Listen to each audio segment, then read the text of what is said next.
Good morning. നമ്മൾ last ക്ലാസ്സിൽ trial balance എങ്ങനെയാണ് പ്രിപ്പയർ ചെയ്യാന്നുള്ളത് ഡിസ്കസ് ചെയ്തു. അതിന്റെ ഒരു ടൈപ്പ് പ്രോബ്ലം കൂടി നമുക്ക് ചെയ്യാം. From the following particulars prepare A trial balance as on 31st December 2018. അപ്പൊ നമുക്ക് ആദ്യം എന്ത് ചെയ്യാം, ട്രയൽ ബാലൻസിന്റെ ഫോർമാറ്റ് വരക്കാം, ഡേറ്റും എഴുതാം. Trial balance as on 31st December 2018. Particular column വേണം, ഡെബിറ്റ് വേണം, ക്രെഡിറ്റ് വേണം. ആദ്യം ഫോർമാറ്റ് വരക്കുക, എന്നിട്ട് നമ്മൾ എന്ത് ചെയ്യണം, ട്രയൽ ബാലൻസ് പ്രിപ്പയർ ചെയ്യാൻ ഓരോ ഐറ്റംസ് നോക്കുക, അത് ഡെബിറ്റ് വരുമോ ക്രെഡിറ്റ് വരുമോ നോക്കിയിട്ട് എടുത്തെഴുതുക. അങ്ങനെയാണ് നമ്മൾ ട്രയൽ ബാലൻസ് റെക്കോർഡ് ചെയ്യേണ്ടത്. അപ്പൊ നമുക്ക് ഫസ്റ്റ് ഐറ്റം നോക്കാം. ഫസ്റ്റ് ഐറ്റം വരുന്നത് സുന്ദർസ് ക്യാപിറ്റൽ 20,000. സുന്ദർ എന്ന് പറയുന്നത് ഇവിടെ ഒരാളാണ്. സോ സുന്ദർസ് ക്യാപിറ്റൽ, അയാള് കൊണ്ടുവന്ന ക്യാപിറ്റൽ വന്നിട്ടുണ്ട് 20,000. അപ്പൊ ഫസ്റ്റ് ഐറ്റം ക്യാപിറ്റൽ, എമൗണ്ട് 20,000 ആണ്. അപ്പൊ ക്യാപിറ്റൽ നമുക്കറിയാം ക്രെഡിറ്റ് ബാലൻസ് ആണ്. സോ നമ്മൾ എന്ത് ചെയ്തു, ക്രെഡിറ്റ് ബാലൻസിൽ റെക്കോർഡ് ചെയ്തു. ഓക്കെ, ഇപ്പൊ ഓരോ ഐറ്റംസും നോക്കുക, എവിടെയാണ് ഇൻക്ലൂഡ് ചെയ്യുന്നത് അവിടെ റെക്കോർഡ് ചെയ്യാം. നെക്സ്റ്റ് ഐറ്റം വരുന്നത് ഡ്രോയിങ്സ് 5,000. പെർട്ടിക്കുലേഴ്സിൽ ഡ്രോയിങ്സ് എഴുതാം. ഡ്രോയിങ്സ് എന്താണെന്ന് നമ്മൾ പറഞ്ഞു. ഡ്രോയിങ്സ് എന്താണ്, ഡെബിറ്റ് ബാലൻസ് ആണ്, എക്സ്പെൻസ് ആയതുകൊണ്ട് ഡെബിറ്റ് ബാലൻസ് ആണ്. സോ ഡ്രോയിങ്സ് എമൗണ്ട് 5,000 ആണ്. 5,000 നമ്മൾ ഡെബിറ്റിൽ റെക്കോർഡ് ചെയ്തു. അടുത്ത ഐറ്റം സെയിൽസ് 15,000. സെയിൽസ് ആണ് വരുന്നത്, സെയിൽസ് ഇൻകാണ്. സോ ക്രെഡിറ്റ് ബാലൻസ് 15,000 ക്രെഡിറ്റ് ബാലൻസിൽ റെക്കോർഡ് ചെയ്യാം. അടുത്ത ഐറ്റം വരുന്നത് പർച്ചേസ് 25,000. പർച്ചേസസ് 25,000. ക്വസ്റ്റ്യൻ നിങ്ങൾ ആദ്യം ക്വസ്റ്റ്യൻ എഴുതി വെച്ചിട്ട് അത് നോക്കുക, എന്നിട്ട് ചെയ്യാം. പർച്ചേസ് വരുന്നത് 25,000 ആണ്. അപ്പൊ പർച്ചേസ് ഡെബിറ്റ് ആണ്, എക്സ്പെൻസ് ആണ്. സോ ഡെബിറ്റ് ബാലൻസ് ഡെബിറ്റ് ചെയ്തു. ഇനി അടുത്ത ഐറ്റം വരുന്നത് സെയിൽസ് റിട്ടേൺ. സെയിൽസ് റിട്ടേൺ ആണ് ക്വസ്റ്റ്യനിൽ വരുന്നത്. സെയിൽസ് റിട്ടേൺ തന്നിട്ടുണ്ട് 2,000. സെയിൽസ് റിട്ടേൺ എന്താന്ന് നമ്മൾ പറഞ്ഞത്, എക്സ്പെൻസ് ആണ്, ഡെബിറ്റ് ബാലൻസ് ആണ്. കാരണം സെയില് നമുക്ക് തിരിച്ചു കിട്ടണം, നമ്മൾ സെയിൽ ചെയ്ത എമൗണ്ട് എന്താണ്, തിരിച്ചു കൊടുക്കണം, നമുക്ക് തിരിച്ച് കിട്ടണം. അപ്പൊ നമ്മൾ ആ ക്യാഷ് കുറയും. ഓക്കെ, അത് എക്സ്പെൻസ് ആയിട്ടാണ് നമ്മൾ ട്രീറ്റ് ചെയ്യുന്നത്. സോ സെയിൽസ് റിട്ടേൺ നമ്മൾ ഡെബിറ്റ് ചെയ്യണം 2,000. ഇനി അടുത്ത ഐറ്റം വരുന്നത് പർച്ചേസ് റിട്ടേൺ ആണ്. പർച്ചേസ് റിട്ടേൺ നമ്മൾ പറഞ്ഞു, പർച്ചേസ് റിട്ടേൺ ക്രെഡിറ്റ് ആയിട്ടാണ് ട്രീറ്റ് ചെയ്യുന്നത്. സോ പർച്ചേസ് റിട്ടേണിന് ക്രെഡിറ്റ് ചെയ്യാം. ബാലൻസ് വരുന്നത് 1,000. അടുത്ത ഐറ്റം വരുന്നത് sundry debtors. Sundry debtors, sundry debtors എന്താണ്, ഡെപ്റ്റേഴ്സ് ആണ്, അസറ്റ് ആണ്. So debit balance, so debit ചെയ്യാം. എമൗണ്ട് വരുന്നത് 30,000. ക്വസ്റ്റ്യന്റെ അടുത്ത ഐറ്റം വരുന്നത് സൺട്രി ക്രെഡിറ്റേഴ്സ് ആണ്. ക്രെഡിറ്റേഴ്സ് നമ്മളുടെ ലയബിലിറ്റി ആണ്. So they have credit balance. അപ്പൊ ക്രെഡിറ്റ് ചെയ്യാം. എമൗണ്ട് വരുന്നത് 10,000. ക്വസ്റ്റ്യനിലെ അടുത്ത ഐറ്റം വരുന്നത് bills receivable. Bills receivable asset ആണ്, നമുക്ക് കിട്ടാനുള്ള ക്യാഷ് ആണ്. സോ അസറ്റ് ആയതുകൊണ്ട് ഡെബിറ്റ് ബാലൻസ് ആണ്. എമൗണ്ട് വരുന്നത്, ബിൽസ് റിസീവബിളിന്റെ എമൗണ്ട് 3,000, അതും റെക്കോർഡ് ചെയ്തു. അടുത്ത ഐറ്റം വരുന്നത് സാലറീസ് ആണ്. സാലറീസ് എന്താണ്, എക്സ്പെൻസ് ആണ്. സോ ഡെബിറ്റ് ബാലൻസ് ആണ്, 1,000 ഡെബിറ്റ് ബാലൻസ് റെക്കോർഡ് ചെയ്തു. അടുത്ത ഐറ്റം വരുന്നത് rent received. Okay, rent received ആണ്. അപ്പൊ എന്താണ്, ഇൻകാണ്, ക്രെഡിറ്റ് ബാലൻസ് ആണ്. അപ്പൊ ക്രെഡിറ്റ് സൈഡിൽ റെക്കോർഡ് ചെയ്യാം 3,000. അടുത്ത ഐറ്റം വരുന്നത് ഇൻകം ടാക്സ് പെയ്ഡ്. എന്താണ്, ഇൻകം ടാക്സ് പേ ചെയ്തു, കമ്പനിയുടെ ബിസിനസ് ഇൻകത്തിലുള്ള ടാക്സ് പേ ചെയ്തു. അപ്പൊ എന്താണ്, എക്സ്പെൻസ് ആണ്. അപ്പൊ അതിന് ഡെബിറ്റ് ബാലൻസ് ആണ്. അപ്പൊ അതിന് നമ്മൾ എന്ത് ചെയ്യാം, ഡെബിറ്റ് ചെയ്യാം. 1,500 ആണ് എമൗണ്ട്, എക്സ്പെൻസ് ആയതുകൊണ്ട് നമ്മൾ ഡെബിറ്റ് ചെയ്തു. അടുത്ത ഐറ്റം വരുന്നത് പ്രൊവിഷൻ ഫോർ ബാഡ് ഡെപ്റ്റ്. നമ്മൾക്ക് ബാഡ് ഡെപ്റ്റിന് വേണ്ടി നമ്മൾ പ്രൊവിഷൻ വെച്ചിട്ടുണ്ട്.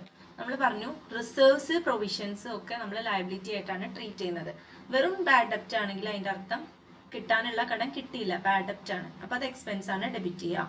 പക്ഷെ പ്രൊവിഷൻ ഫോർ ബാഡ് ഡെപ്റ്റ് എന്ന് പറയുന്നത് നമുക്ക് കിട്ടാതിരിക്കാൻ ചാൻസ് ഉള്ള കടത്തിന് വേണ്ടി നമ്മൾ കുറച്ച് എമൗണ്ട് മാറ്റി വെച്ചു, അതിനെയാണ് പ്രൊവിഷൻ എന്ന് പറയാം. അത് നമ്മൾ ലയബിലിറ്റി ആയിട്ടാണ് ട്രീറ്റ് ചെയ്യുക. സോ പ്രൊവിഷൻ ഫോർ ബാഡ് ഡെപ്റ്റ് പ്രൊവിഷൻ ആയതുകൊണ്ട് ക്രെഡിറ്റ് ബാലൻസ് ആണ് വരിക 2,500. വെറും ബാഡ് ഡെപ്റ്റ് ആണെങ്കിൽ അത് ഡെബിറ്റ് ബാലൻസ് ആണ്, പ്രൊവിഷൻ ആണെങ്കിൽ ക്രെഡിറ്റ് ബാലൻസ്. അടുത്ത item cash in hand. Cash in hand asset ആണ്,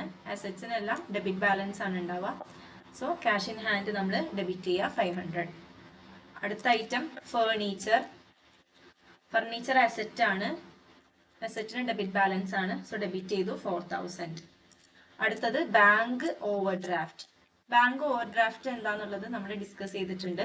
ലയബിലിറ്റി ആണ്, അതായത് നമ്മുടെ ബാങ്ക് അക്കൗണ്ടിൽ നിന്നും ബാലൻസ് ഉള്ളതിനേക്കാളും കൂടുതൽ വിഡ്രോ ചെയ്യുക. അപ്പോൾ കൂടുതൽ വിഡ്രോ ചെയ്യുന്നതിനനുസരിച്ച് നമ്മൾ എന്ത് ചെയ്യണം, ബാങ്കിന് തിരിച്ചടക്കണം. സോ ബാങ്ക് ഓവർ ഡ്രാഫ്റ്റ്, ഓവറായിട്ട് വിഡ്രോ ചെയ്യുന്നതിനാണ് ബാങ്ക് ഓവർ ഡ്രാഫ്റ്റ് എന്ന് പറയാം. അത് ലയബിലിറ്റി ആണ്. അപ്പൊ ലയബിലിറ്റി ആയതുകൊണ്ട് അതിന് ക്രെഡിറ്റ് ബാലൻസ് ആണ്. സോ ക്രെഡിറ്റ് ചെയ്യുക 21,000. Last item commission received. എഴുതാം കമ്മീഷൻ റിസീവ്ഡ്. റിസീവ്ഡ് ആണ്, അപ്പൊ ഇൻകാണ്, ഇൻകത്തിനെല്ലാം ക്രെഡിറ്റ് ബാലൻസ് ആണ്. കമ്മീഷൻ റിസീവ്ഡ് എന്ത് ചെയ്തു, ക്രെഡിറ്റ് ചെയ്തു 750. ഓക്കെ, അപ്പൊ നമ്മൾ എന്ത് ചെയ്തു, ട്രയൽ ബാലൻസ് നോക്കിയിട്ട് തന്നിട്ടുള്ള എല്ലാ ഐറ്റംസും നമ്മൾ എന്ത് ചെയ്തു, നമ്മൾ റെക്കോർഡ് ചെയ്തു. ഡെബിറ്റിലും ക്രെഡിറ്റിലും ഐഡന്റിഫൈ ചെയ്ത് റെക്കോർഡ് ചെയ്തു. ഇനി നെക്സ്റ്റ് സ്റ്റെപ്പ് എന്ന് പറയുന്നത് നമ്മൾ എന്ത് ചെയ്യണം, ടോട്ടൽ ചെയ്യണം. രണ്ട് സൈഡും ഡെബിറ്റും ക്രെഡിറ്റും നമ്മൾ ടോട്ടൽ ചെയ്യണം. ഓക്കെ, നമ്മൾ ഡെബിറ്റ് സൈഡ് ടോട്ടൽ ചെയ്യാം. രണ്ട് സൈഡും നമ്മൾ ടോട്ടൽ ചെയ്ത് നോക്കാം. ഓക്കെ, ആദ്യം നമുക്ക് എപ്പോഴും ക്രെഡിറ്റ് സൈഡ് ആദ്യം ചെയ്യാം. അതാണോ കൂടുതൽ എന്ന് അറിയാൻ ആദ്യം നമുക്ക് എന്ത് ചെയ്യാം, ക്രെഡിറ്റ് സൈഡ് ചെയ്യാം.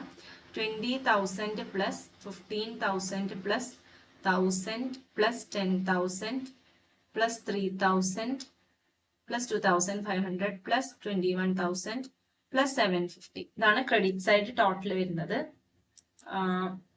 ക്രെഡിറ്റ് സൈഡ് ടോട്ടൽ നമ്മൾ ആദ്യം എടുത്ത് എഴുതാം. 73,250. ആദ്യം നമ്മൾ റഫായിട്ട് ചെയ്യണം കേട്ടോ, രണ്ട് സൈഡ് റഫായിട്ട് ചെയ്യണം. എന്നിട്ട് ടോട്ടൽ ഇട്ട് കൊടുക്കണം. നമ്മൾ കഴിഞ്ഞ ക്വസ്റ്റ്യൻ ചെയ്തത് ഡെബിറ്റും ക്രെഡിറ്റും ഈക്വൽ ആയിരുന്നു. സാധാരണ ഒരു ട്രയൽ ബാലൻസിൽ എന്താണ്, ഡെബിറ്റും ക്രെഡിറ്റും ഈക്വൽ ആവണം. ഇനി ഡെബിറ്റും ക്രെഡിറ്റും ഈക്വൽ അല്ല എന്നുണ്ടെങ്കിൽ ഡിഫറൻസ് നമ്മൾ പറഞ്ഞു, സസ്പെൻസ് അക്കൗണ്ട് നമ്മൾ പഠിച്ചിട്ടുണ്ട്. If the debit and credit balance of trial balance does not match, അവിടെ വരുന്ന ആ ഡിഫറൻസ് നമ്മൾ എന്ത് ചെയ്യും, ടാലി ആക്കാൻ വേണ്ടിയിട്ട് സസ്പെൻസ് അക്കൗണ്ട് എന്ന് പറഞ്ഞൊരു അക്കൗണ്ടിലോട്ട് ട്രാൻസ്ഫർ ചെയ്യണം. അപ്പോൾ ഡിഫറൻസ് ഉള്ള കേസും വരും. അപ്പൊ നമ്മൾ എന്ത് ചെയ്യണം, റഫായിട്ട് രണ്ടും ഡെബിറ്റും ക്രെഡിറ്റും ടോട്ടൽ ചെയ്യാം. കൂടുതലുള്ളത് രണ്ട് സൈഡിലും ഇട്ട് കൊടുക്കാം. ഇനി നമുക്ക് ഡെബിറ്റ് ടോട്ടൽ ചെയ്യാം. ഡെബിറ്റിന്റെ ടോട്ടൽ വരുന്നത് 5,000 plus 25,000 plus 2,000 plus 30,000 plus 4,000 plus 1,500 plus 500 plus 4,000. ഡെബിറ്റിന്റെ ടോട്ടൽ വരുന്നത് 72,000 ആണ്. ഓക്കെ, ഇത് റഫ് ആയിട്ട് എവിടെയെങ്കിലും എഴുതാം. ഡെബിറ്റ് ടോട്ടൽ വരുന്നത് 72,000 ആണ്. അപ്പൊ ക്രെഡിറ്റിന്റെ ടോട്ടൽ 73,250 ആയിരുന്നു. ഡെബിറ്റിന്റെ ടോട്ടൽ എത്ര വരുന്നുള്ളൂ, 72,000 വരുന്നുള്ളൂ. അപ്പൊ അവിടെ ഒരു ഡിഫറൻസ് ഇല്ലേ, 73,000 മൈനസ് 73,250 ആണ് ക്രെഡിറ്റ് സൈഡത്തെ ടോട്ടൽ. ഓക്കെ, മൈനസ് ഡെബിറ്റിന്റെ ടോട്ടൽ എത്രയാണ്, 72,000 ആണ്. സോ 73,250 മൈനസ് 72,000 എത്ര രൂപയുടെ ഡിഫറൻസ് വരുന്നുണ്ട്. ഡെബിറ്റ് സൈഡില് ക്രെഡിറ്റ് സൈഡിൽ ഉള്ള എമൗണ്ട് 73,250 ആണ്. ഡെബിറ്റ് സൈഡിൽ 72,000 ഉള്ളൂ. അപ്പൊ അവിടെ ഡിഫറൻസ് വരുന്നുണ്ട്. ഓക്കെ,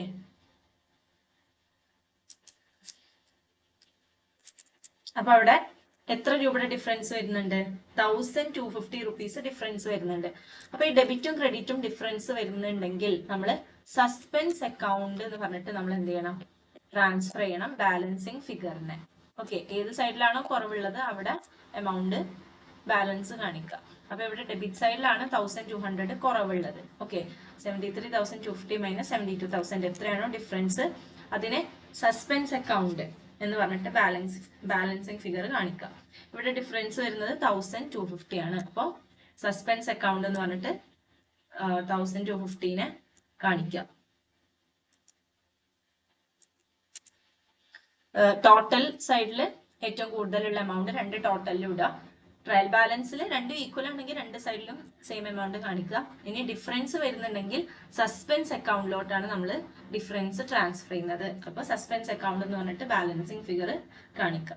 ഓക്കെ, അപ്പോൾ നമ്മൾ ഡിസ്കസ് ചെയ്തത് ട്രയൽ ബാലൻസിൽ ഈക്വൽ അല്ലാത്ത കേസ്, ഡിഫറൻസ് വരുന്ന കേസ് എന്താണ് ചെയ്യാന്നുള്ളതാണ്. അപ്പൊ നമ്മൾ സസ്പെൻസ് അക്കൗണ്ടിന്റെ തിയറി പറഞ്ഞിരുന്നു, നമ്മൾ പഠിച്ചിരുന്നു. Suspense account is an account which is open four transferring any difference in the trial balance. Trial balance prepare ചെയ്യുന്ന സമയത്ത് the debit and credit should be equal and if any difference occur in the debit and credit balance we open a temporary account called suspense account and we transfer that difference to suspense account. അപ്പോൾ ഇവിടെ difference ആയിട്ടുള്ള 1250 നമ്മൾ suspense അക്കൗണ്ടിലോട്ട് transfer ചെയ്തു. അപ്പൊ ഇങ്ങനെയാണ് നമ്മൾ difference വരുന്ന സമയത്ത് ട്രയൽ ബാലൻസ് പ്രിപ്പയർ ചെയ്യേണ്ടത്.